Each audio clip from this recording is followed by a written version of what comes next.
네, 안녕하세요. 반갑습니다. 주식강의를 기대의 이정열입니다. 자, 오늘 에코프로하고 전반적으로 에코프로 BM, 그리고 에코프로, 코스모 화학, 그리고 LNF, 전반적으로 이치전지 관련 기업들이 좀 상승하는 모습을 보였습니다. 최근에 이치전지가 이 공매도가 재개되면서 공매도 거래 금액이 전반적으로 다 상승하는 모습들을 보여줬었죠. 공매도 거래 비중들이 좀 올라가면서 주가가 하락하는 모습들을 보여줬었는데, 오늘 에코프로 같은 경우는 공매도가 증가되긴 했지만 대체 거래가 좀 줄어드는 모습들을 보여주기 시작했어요. 제가 다른 종목들에서도 항상 이렇게 말씀드린 적이 있었는데, 공매도가 증가된 거, 거기서 우리가 바닥을 확인할 수 있는 게 대체 거래라고 했습니다. 대체 거래가 줄어들면은 공매도도 줄어들 수 있기 때문에 공매도 상환으로 이어질 수 있기 때문에 대체 거래가 줄어드는 그 시점이 반등 시점이 아닐까, 그렇게 말씀을 드린 적이 있었는데, 오늘 엘코프로 같은 경우는 이렇게 공매도의 대체 거래가 많이 상환이 됐다. 신규 대체 거래 체결 수량에서 대체 거래의 상환 수량이 더 증가되면서 대체 거래가 벌어지게 된 거죠. 이게 계속 이어지면은 결국에는 이 공매도가 줄어드는, 지금 공매도량은 좀 높은 수준이긴 한데, 여전히 높은 수준이긴 하지만 대체 거래가 줄어들면서 앞으로 있을 공매도가 줄어들 가능성들이 있다라는 부분들 참고하시면 좋을 것 같고, 특히 에코프로 같은 경우는 2차 전지의 굵직한 기업이기도 해요. 뭐 LG에너지솔루션하고 현대차하고 특히 테슬라하고도 다양한 요인들을 영향을 받는 기업이기 때문에 에코프로의 실적을 보면 2차 전지의 전반적인 흐름들을 알 수 있어서, 제가 에코프로하고 에코프로 BM 머티리얼즈, 뭐 코스모 신소재, 뭐 다른 종목들도 간간히 이렇게 설명을 좀 드리고 있었습니다. 에코프로 지금 1분기 실적에 대한 전망치, 이제 슬쩍 나올 때가 됐는데, 이 결산 실적 공시 예고가 나왔었죠. 그러면은 우리가 지금 시장의 시선이 어디로 가 있을까 생각을 해 보면 1분기 실적으로 시선이 옮겨가고 있다, 이렇게 보는 게 맞겠죠. 실적 대상 기간은 1월 1 일부터 3월 31 일까지. 그러니까 1분기 실적 발표가 잠정 실적을 발표를 하는 겁니다. 영업의 잠정 실적을 공시할 예정입니다. 언제? 4월 30일에. 이번 달 말에 발표되는 잠정 실적에서 우리가 기대를 해볼 만한 요인들, 제가 이치전지 기업들이 지금 바닥권을 뚫고 이제 진행하고 있는 시기다, 이렇게 설명을 드린 적이 있었습니다. 에코프로 그룹의 실적 과거 2004분기, 2024년도 4분기 실적을 보면은 1분기 실적에 대해서 이차전지 기업들 전반적인 실적들을 확인할 수가 있어요. 그러니까 우리가 여기에 지금 이제 집중을 하셔야 될 때라는 거죠. 여러분들 이 영상에 집중을 해 주셔야겠죠. 자, 구독과 좋아요 부탁드리고요. 자, 에코프로 머티리얼즈 H에는 환경 사업하고 있으니까 지금 이제 에코프로 BM이랑 연계를 하기 위해서 뭐 양극재인가 공장을 좀 짓고 있는 상태이긴 하지만, 이게 지금 아직은 매출 반영이 없는 상태예요. 그러니까 이거는 일단 에코프로 H에는 넘겨두고 장기적인 전망으로 단기를 지금 얘기를 하는 거니까 이거는 제외를 하고, 에코프로를 알기 위해서 BM과 머티리얼즈를 봐야 되죠. 먼저 에코프로 BM입니다. 여기서 얘기를 하는 거는 지난 4분기 실적에서는 이 전동 공구라든가 전기차 판매 물량이 반등을 했다. 하지만 판가 하락으로 매출액이 전반적으로 전분기 대비 11%가 감소됐다. 그리고 전력 조전 장치 양극재 출하량이 일시적으로 감소됐다. 그래서 실적이 환율 상승 영향으로 재고자산 평가 충당금이 129억 원이 환입되긴 했지만, 그리고 메탈 가격이 하락하면서 매출액이 60% 가량이 작년 대비해서 하락을 했고, 매출 원가도 좀 줄어들긴 했지만 매출액 자체가 떨어졌던 거. 그러니까 판매가 좀 잘 안 됐다는 얘기를 하는 거죠. 영업이익도 마이너스 402억 원이 나와주면서 실적이 그렇게 긍정적이지 못했다. 이제는 1분기니까 4분기 과거는 이제 넘어가야겠죠. 고객사의 재고 소진이 이루어지고 있고, 신규 전기차 판매 출시 등의 영향으로 4분기 대비 1분기가 매출 증가가 있을 것이다. 이익 추세가 개선이 될 것으로 기대를 한다. 또 고객사들의 판매량 증가가 신규 제조 수주죠. 신규 판매 수주로 연간 매출 증가가 예상된다. 그렇기 때문에 가동률이 상승할 것으로 보이고, 가동률이 상승하면서 생산성이 높아지기 때문에 유의미한 실적 개선이 나올 수 있겠다, 이렇게 보는 거죠. 그러면은 1분기에 에코프로 BM의 실적이 나름대로 선방할 것이라고 기대를 해볼 수가 있겠죠. 그럼 에코프로 BM의 실적이 회복된다. 50% 지분을 에코프로가 가지고 있어요. 그렇기 때문에 에코프로의 이익도 개선이 될 것이라고 보는 것들이고, 여기 보시면 고객사의 재고 소진, 고객사는 다 뻔하단 말이죠. 현대차 아니면 LG에너지솔루션, 삼성 SDI, 뭐 배터리 기업들인 겁니다. 그러면은 에코프로 BM뿐만 아니라 다른 2차 전지 기업들도 마찬가지로 적용될 수 있는 시장 환경이 될 수가 있겠죠. 그래서 지금 전기차 캐즘은 통과되고 있는 상태고, 1분기부터 흑자가 나올 것이냐 아니면은 적자가 축소될 것이냐, 유의미한 개선으로 이어질 것이냐, 그게 흑자냐 적자 축소냐 그것들 간의 차별화는 있을 거다라는 겁니다. 그리고 머티리얼즈 보겠습니다. 판매량이 전분기 수준 유지가 되었으나 지난 4분기죠. 지난 4분기 판매량은 전분기 수준으로 유지되었으나 산화전구체 그리고 고부가가치 제품 판매량 증가로 인해서 제품 믹스 개선으로 매출은 일단 확대가 근데 가동률이 워낙 낮았기 때문에 고정비, 공장을 가동하기 위해서 고정적으로 필요한 비용들이 있죠. 근데 고정비 부담이 지속되었고 환율 상승으로 인해서 제가 재고 평가 손실이 일부 환입이 됐다. 그러니까 이 니켈 가격이 올라서 환율이 올라 가지고 과거에는 니켈 가격에 총 자산 가격이 낮게 잡혔지만 니켈 가격이 올라가면서 일부 금액으로 환입이 돼서 수익성이 개선이 좀 됐었대. 우리가 금을 생각하시면 돼요. 금이라는 거는 내가 만 원에 10만 원에 10만 원에 한 돈을 샀어요. 예를 들어서. 과거에 한 12만 원 정도 했었죠. 근데 이게 금 가격이 떨어지게 되면 12만 원짜리가 10만 원이 되고 그리고 환율이 근데 올랐어요. 그래서 이 자산 가치가 12만 원까지 올랐다. 그럼 이 재고 자산, 내가 금으로 어떤 사업을 하고 이게 원자재로 쓰이는 제품이라면 그 가격을 금을 내가 재놓고 제품을 만들기 위해서 매입을 했을 거잖아요. 그게 내 재고 자산이 되는 거잖아요. 그죠? 그럼 이 재고 자산이 국제 금 시세에도 영향을 받겠지만 환율에도 영향을 받는 거예요. 그렇기 때문에 재고 자산이 좀 올라서 일부 평가 충당금이 환입이 됐다라고 하는 거는 내가 10만 원으로 잡고 있었는데 환율이 올라서 이 자산 가치가 12만 원이네. 그럼 2만 원만큼 환입이 되는 겁니다. 그게 그렇다고 해도 이 매출의 증가, 영업이익의 증가로 이어지는 거 영업이익에는 증가가 될 수 있겠지만 매출의 증가가 되려면은 이 재고 자산을 판매를 해야 돼요. 근데 이 판매가 이루어지지 않았고 마이너스 69%가 기록을 했기 때문에 매출 원가는 줄어들었지만 영업이익은 같이 적자를 기록했죠. 이렇게 보시면 됩니다. 전구체는 양극재 재료죠. 전구체에다가 필름을 배합을 해서 이걸 양극재에다가 적용하기 전 단계가 이 화학 제품을 그냥 배합을 해 놓은 게 이 전구체입니다.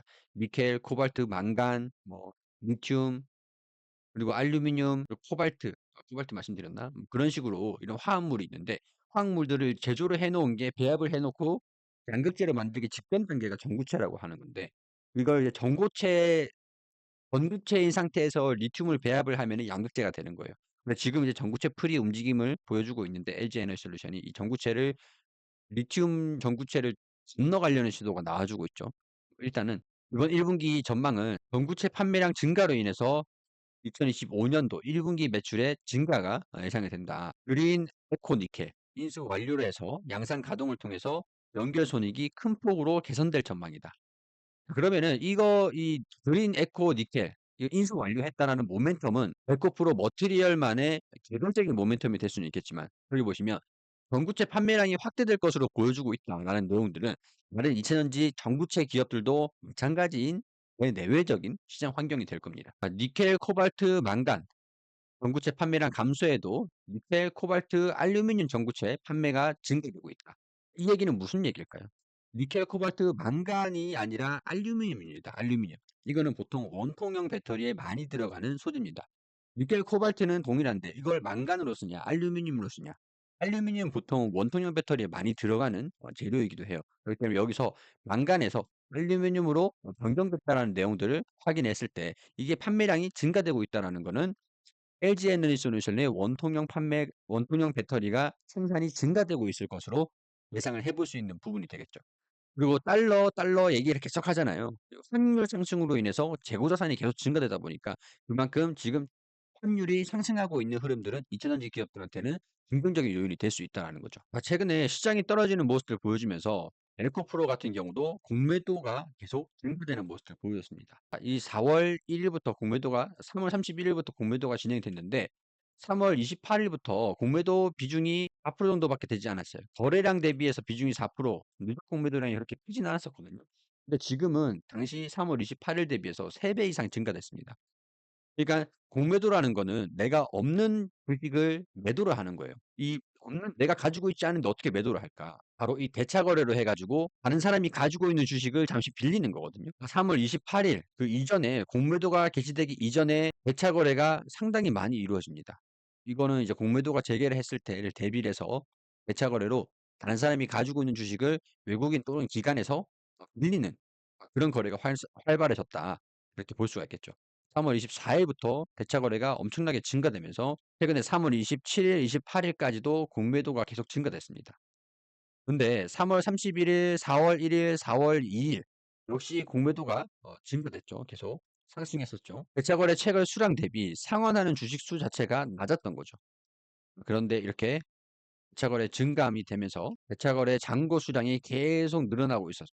근데 어제 4월 3일은 대차 거래 증감이 마이너스가 나버립니다. 마이너스가 됐어요. 그리고 공매도 누적 공매도 수량은 증가됐지만 주가가 반등이 나와주죠. 대차 거래가 줄어들면서 4월 3일 그리고 4월 4일에 외국인 또는 기관에서 순매수를 보여줍니다. 이 얘기는 무슨 얘기냐? 대차 거래가 점진적으로 축소되는 상환되는 대차 거래가 많아지면 많아질수록 외국인이랑 기관이랑 매수를 해서 대차 거래로 빌렸던 거를 상환을 하는 거죠. 다시 메꿔 놓는 거예요. 내가 빌려서 썼으니까 다시 가져다 놓는 거거든요. 외국인이나 수급이 그렇게 중요하다는 겁니다. 근데 공매도가 증가되고 있으니까 지금 이 수급만 볼 게 아니라 이 대차 거래를 봐야 한다라는 거죠. 대차 거래도 줄고 있다라는 거는 1분기 실적에 대한 기대감들도 서서히 반영되지 않을까. 이 시장 전반적으로도 그렇게 보시면 될 것 같습니다. 마찬가지입니다. 에코프로뿐만 아니라 코스모 화학 같은 경우에도 최근에 공매도 수량이 좀 많이 증가되는 모습들을 보여주기도 했고요. 근데 대차 거래가 크게 늘어나진 않았어요. 코스모 화학 같은 경우에는. 그러니까 에코프로 BM 같은 경우는 이 공매도 수량이 높진 않았습니다. 그리고 오히려 대차 거래가 점점 줄어들고 있었어요. 에코프로보다 먼저 이렇게 움직이고 있었습니다. 대차 거래가 줄어들고 있죠. 그리고 외국인들이 순매수를 먼저 하고 있었잖아요. 에코프로보다 더 빠르게. 그리고 오늘 외국인이나 기관 금투장에서 더 강하게 순매수가 먼저 들어왔던 겁니다. 그래서 오늘 주가가 7% 가까이 7% 넘게 상승하는 모습이 보여줬다고 할 수가 있겠죠. 에코프로도 마찬가지로 오늘 8% 정도 상승하는 모습을 보였습니다. 전반적으로 오늘 2차전지 기업들이 좀 회복하는 모습들을 많이 보여줬어요. 그동안 우리가 우려했던 것들은 트럼프 관세에 가장 많이 타격을 받는 게 2차전지 쪽일 거다. 근데 현대차가 또 미국의 공장에다가 미국의 공장 주설을 추가를 했죠. 우리나라의 완성차 기업들은 대체적으로 미국에 이미 현지화 전략이 다 구축이 되어 있습니다. 근데 가장 큰 라이벌사가 어디죠? 중국이잖아요. 팔트. 배터리 점유율 1 위를 기록하고 있는 팔트가 우리의 가장 큰 라이벌이라고 할 수 있을 것 같은데 팔트는 관세를 받겠죠. 근데 미국의 공장 현지화가 되어 있는 우리나라 같은 경우는 관세에 타격 입는 영향은 있겠지만 크진 않을 것이다.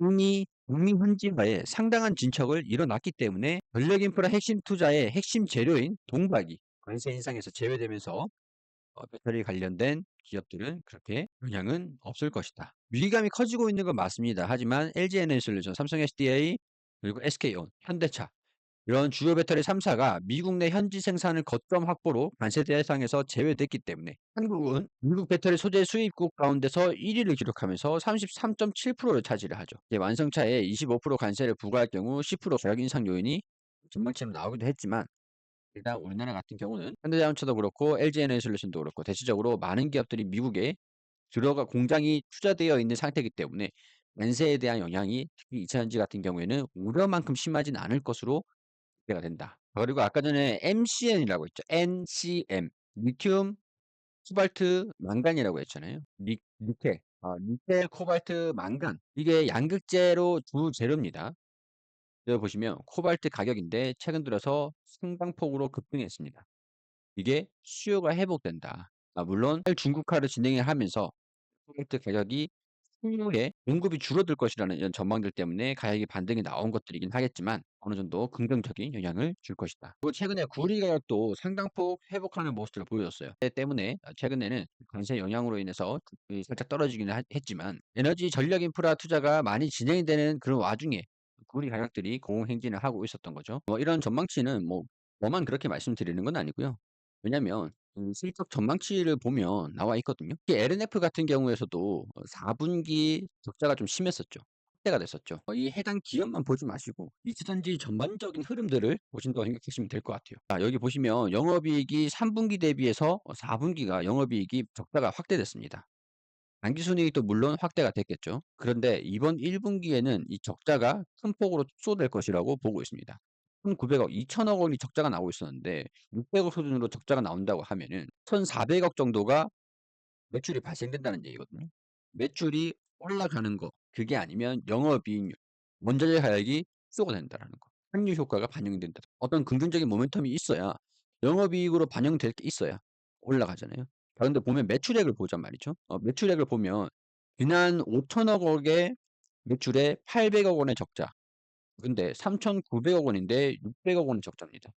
매출이 더 낮은데 영업이익이 더 이 시기보다 더 낮아요. 더 적자가 더 적게 났단 말이죠. 그 3,650억 원이고 3,900억 원 매출액은 조금 증가될 겁니다. 근데 영업이익 축소는 1,400억 원이 축소가 된다라고 보는 거예요. 그럼 매출이 1,400억 원이 증가돼야 되는데 그게 아니잖아요. 그러니까 이거는 원자재 가격에 대한 변동이든가 매출액이 조금밖에 증가되진 않지만 영업이익률이 증가된다. 그렇게 보시는 게 좋겠죠. 그리고 1분기에는 적자가 축소되는 기업들도 있고 2분기에는 적자가 축소되면서 자 이때 4분기에가 가장 낮을 때였다. 그러니까 4분기가 실적을 봤을 때 영업이익이 800억, 800억, 700억, 1,900억, 600억, 마이너스 133억 그리고 이제 이 부분에서 흑자라는 거죠. 이게 1분기, 2분기, 3분기. 3분기에는 또 매출액도 증가될 것이다. 전반적으로 매출액이 회복하게 되는 시기는 2분기라는 거고 1분기는 적자가 큰 폭으로 축소가 되면서 흑점이 통과되는 그런 시기라는 거고. LNF만 그럴까요? 에코프로 BM입니다. 에코프로 BM 같은 경우는 3분기에 마이너스 400억이 나왔죠. 그리고 마이너스 35억이 나왔어요. 이번 1분기는 영업이익이 플러스 6억 원을 보고 있어요. 그렇지만 당기순이익은 적자가 날 것으로 예상을 하고 있어요. 2분기엔 적자가 또 축소되고 영업이익이 계산되죠. 매출액도 증가되죠. 그러니까 LNF랑 똑같았죠. 그리고 영업이익이 309억 원까지 증가될 거다. 3분기, 1분기, 2분기, 3분기. LNF만 그렇게 보고 있는 게 아니라는 거죠. 코스모 신소재 같은 경우는 제가 영상에서 몇 차례 설명을 드리긴 했었는데 코스모 신소재는 그동안 영업이익이랑 매출액이 그래도 흑자로 계속 유지를 하고 있었습니다. 잘 나오고 있었어요. 그런데 여기서 보시면 2025년도, 2026년도 당기순이익이 180억에서 330억까지. 4분기보다 1분기가 소폭 증가될 것이다. 매출액은 비슷하게 흘러갑니다. 1,300억 원에서 1,380억 원, 1,556억 원. 이거는 왜 그러냐면 코스모 신소재 같은 경우에는 이 거래처, 삼성 SDI의 회복이 더 중요해요. LG 에너지솔루션보다는 물론 LG 에너지솔루션에 납품하고 있는 것들도 있겠지만 삼성 SDI하고 공급 물량을 협의하고 있는 게 있거든요. 공장 설립을 해 놨는데 삼성 SDI고 하고 이제 공급 물량을 협의하는 게 있어 가지고 거기에 따른 실적이 영향을 좀 미칠 거라고 보고 있는 겁니다. 에코프로 머티리얼도 마찬가지겠죠. 1분기에는 그러니까 우리 전망치를 봤던 것처럼 큰 폭으로 매출액이 증가됩니다. 그리고 적자 폭은 그렇게 크게 변화는 없을 것이라고 보는 거고 3분기부터 매출액이 증가된다. 이거는 공통된 상황인 거고 영업이익과 당기순이익이 개선이 될 것이다. 그러면 이번에 이게 확인되는 게 전반적인 이차전지 업계가 확인되는 게 이차전지 기업들의 실적 발표인 거잖아요. 실적이 밝아서 캐즘 통과돼서 이제 캐즘이 끝나고 영업이익이 회복 단계에 들어선다. 그러면 주가도 고평가 저평가를 떠나서 성장주의 프리미엄을 받는 거니까 주가도 영향을 줄 수가 있잖아요. 그래서 이 공매도도 순매수가 강하게 들어오고 그렇게 되면 주가에 긍정적으로 반영될 가능성이 높다. 이렇게 정리할 수가 있을 것 같습니다. 그리고 이 W게임즈 이 종목은 우리 보네스트 투자자문에서 리포트 종목으로 제공을 해 주신 종목입니다. 이 종목을 말씀을 드리기 위해서는 우리 협업사 무료 이벤트를 설명드려야 될 것 같은데 간단하게 설명을 드리도록 하겠습니다. 여기 보시면은 우리 주식관여를 기대하기 채널과 무조건 금융회사인 오넥스투자 자문이 이벤트를 합니다. 첫 번째 혜택은 무료 검색식을 제공을 해드리는 거고 이건 이제 제가 만든 검색식을 제공을 해드리는 거예요. 잠시 후에 설명드리고 자 우리 주간 리포트를 무료로 제공해 주십니다. 보네스투자 자문에서 리포트를 제공해 주시는데 이런 식으로 업황이 어떻게 진행되고 있는지 설명을 드리면서 종목들도 이렇게 알려주세요. 여기 보시면은 W게임즈 개별주 이게 3월 20일에 지난달에 나왔던 리포트에 포함되어 있었던 종목이거든요. 이 W게임즈인데 근데 이 종목 제가 봤을 때도 조금 더 집중을 하셔야 될 거라고 생각을 해요. 왜냐면 어떻게 보고 있었냐면 한전적인 실적에서 걸린 두 개의 순등성, 소셜 카지노 부분 매출 성장, 그리고 슈퍼네이션 매출 반등 효과, 원달러 환율 급증, 그리고 지금 중국에 한한령이 해제되면서 게임주들의 부분적인 전망들이 반영되고 있는 상태거든요. 당시에 3월 20일 당시 주가가 55,500원이었죠. 1차가 86,000원, 84,000원. 그리고 공격적인 관점에서 주당 가치가 57,000원도 수준이 될 것이다. 3월 20일에 55,500원 수준이었는데 지금 주가가 얼마죠? 52,800원입니다. 그리고 최고는 53,300원까지 올라가게 됐어요. 4월 2일에. 저는 조금 더 추가적인 상승 흐름들을 기대를 해볼 수 있을 것 같다고 생각을 하거든요. 84,000원까지는 봐야 되는 거겠지만 적어도 이 전 구간이 55,000원까지도 기대를 해볼 수 있지 않을까 그런 생각들이 듭니다. 그러니까 오네스트 투자 자문에서 이런 식으로 업황도 여기 보시면 한알령 수혜주라고 되어 있죠. 한알령 수혜주, 뭐 엔터, 화장품 이런 식으로 나와 있는데 그리고 이 W 게임즈 나와 있죠. 그러니까 주간 리포트를 무료로 제공을 해 드리니까 무료 리포트를 받아가시라는 거죠. 오른쪽 여기 보시면 카톡방도 운영하고 있거든요. 최근 4월 현대공업, 이구산업, 에어레인, TXR 로보틱스, 공플릭 테라피틱스 여기 이렇게 지금 수익 구간이 잘 나오고 있는 상태입니다. 그리고 지난 3월 보면 APR, 휴스틸 30%, 펜엔터테인먼트 23%, 승률이 굉장히 좋죠. SL 26%, 하신 21%. 자, 이런 식으로 카톡방도 운영을 하고 있고 무료 공부방도 운영하고 있으니까 종목 추천까지 받아보시고 그리고 이 검색식은 제가 제공을 해드리는 겁니다. 제가 만든 거를 오넥스트 투자 자문에서 제공을 해주실 건데 그러니까 우리가 시장에서 모든 종목들을 다 확인할 수는 없잖아요. 우리가 가장 중요하게 생각하는 거는 수급, 그리고 재무, 그리고 체크죠. 이 세 가지가 거의 주식의 핵심이잖아요. 시장, 뭐 경제 이런 것들 제외하고 그것도 다 재무에 포함되어 있는 거죠. 또 세 가지 조건을 검색식에 담아 놓습니다. 내가 상장되어 있는 모든 종목들을 분석을 할 수는 없으니까 영업이익이 이렇게 잘 나오고 있는 기업들 중에서 영업이익이 잘 나오는 그런 기업들 중에 외국인이나 기관에서 이렇게 강하게 외국인 또는 기관에서 이런 식으로 연속 순매수를 강하게 보여주고 매집을 하고 있는 종목들이 있으면 그중에서 이런 식으로 바닥 구간을 넘어서 돌파하는 흐름들이 나와줄 때 나한테 알려줘. 그러니까 이게 12월 6일이었죠. 12월 6일이었고 고가가 5,250원이었거든요. 12월 6일에 그 이후에 12,920원까지 올라갔습니다. 40%가 증가된 거거든요. 이렇게 수급, 재무, 파트까지 탐박자가 맞는 종목들을 나한테 알려달라고 했을 때 이 검색식이 알려주는 겁니다. 이렇게 12월 6일에 파미셀 알려줬죠. 파미셀. 그리고 써니전자 코나아이도 12월 4일에 알려줬습니다. 써니전자도 12월 4일 이날 알려주고 난 다음에 주가가 70% 가까이 상승했고 지금 오늘도 상한가를 기록을 했네요. 코나이 같은 경우도 마찬가지죠. 12월 4일에 나왔죠. 12월 4일에 검색이 되고 난 다음에 이날 알려줬었는데 그러고 나서 이후에 39,000원 뭐 이걸 제외하고도 여기까지만 하더라도 70% 가까이 이렇게 상승을 하는 종목들 이런 종목들이 검색이 된다는 거죠. 실제로 제가 유용하게 사용을 하고 있는 검색식이기도 해요. 이 검색식도 무료로 드리고 있는데 단순히 이렇게 PDF 파일로만 드리면 적용해서 쓸 수 있는 분들이시라면 상관없지만 이렇게 PDF 파일을 드리면서 어떻게 설정을 하시면 되는지도 영상을 보면서 따라만 하시면 운행하시게끔 영상도 같이 보내드릴 겁니다. 그리고 어떻게 사용을 하시는지 여기 12월 17일에 동성 화이텍 나와 있죠. 12월 17일 이날이죠. 이날 돌파하는 흐름들 보여줬을 때 동성화할 때 실적 좋죠? 수급 좋죠? 지금 이후에 주가가 얼마까지 갔죠? 이때가 고가가 15,590원이었는데 26,500원까지 올라갔죠. 이렇게 활용할 수 있는 방법들까지 영상으로 다 제공을 해드릴 겁니다. 영상 파일이 용량이 조금 있어요. 7분짜리 영상인데 메일로 보내드려야 됩니다. 그래서 영상 하단에 더보기 클릭하시면 신청할 수 있는 방법들 나와 있으니까 확인하시고 메일을 이메일을 저한테 알려주시는 게 아니라 보네스트 투자문에 알려주셔야 이 조건식과 영상을 받으실 수가 있어요. 이 모든 혜택들을 다 무료로 드리고 있기 때문에 검색식 받아보시고 주간 리포트 종목들까지도 받아보시고 그리고 공부방 그리고 종목 추천까지도 받으셔 가지고 모든 무료 혜택 가져가시기 바라겠습니다. 영상 하단에 더보기 클릭하시면서 종목 진단도 가능하고 검색 시에 카톡방 리포트까지도 혜택 가져가시면 좋겠습니다.